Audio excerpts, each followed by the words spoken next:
I'm Joslynn Corredor. I'm a strength coach based out of Boulder, Colorado, and I would say I live a pretty adventurous lifestyle. I live in a van with my boyfriend, and we typically go climbing all over the country. And it was pretty recent, but I got a double mastectomy that I didn't think I would ever get in my lifetime.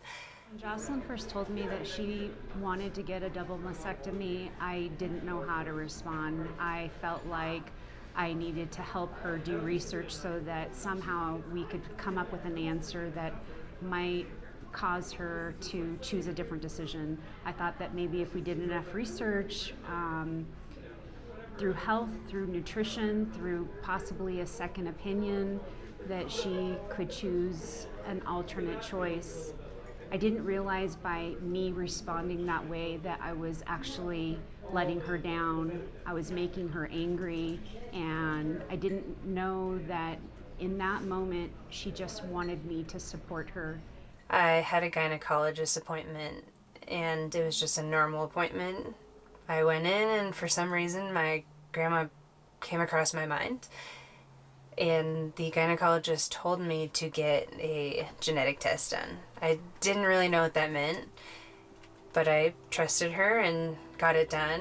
When I had that appointment for my genetic test, I found out I had a BRCA mutation, which meant that I had an 85% chance of getting breast cancer within my lifetime. Knowing that my grandma had died so young, I wanted to take a preventative measure and have it done. I met Jocelyn a couple months before she had her first surgery for her double mastectomy, and it's been so incredibly inspiring watching her journey throughout that, watching her recovery, watching her come back to climbing and doing everything that she loves. She is the most positive person I've ever met. She's so incredibly strong, inside, mentally, and then physically as well. I climb because of the community, and then it's similar to running, and I ran my whole life, so you can have your community of people and then also still compete against yourself and push yourself in the movement. She's always pushing me to be a better person. I've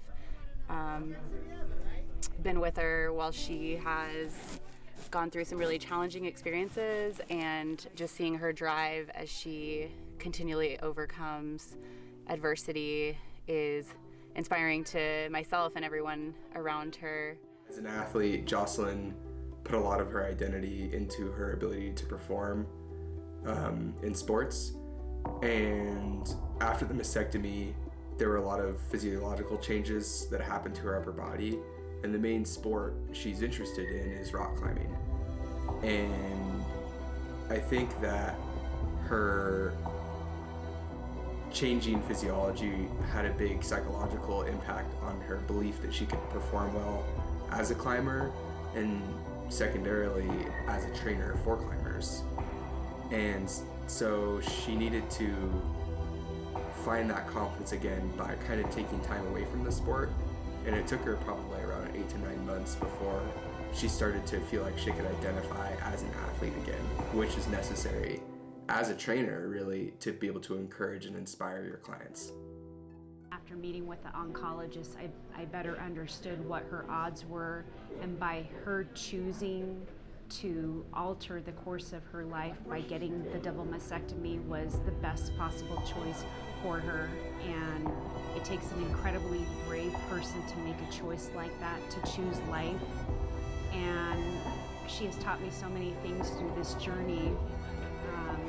I hope that, when I'm faced with something of this magnitude, that I make the same choice and I'm brave enough to walk through what she has walked through. She is just an incredibly strong person who chooses life over everything, chooses to help encourage people, to show them how to have a better, stronger life, and she just does this very naturally.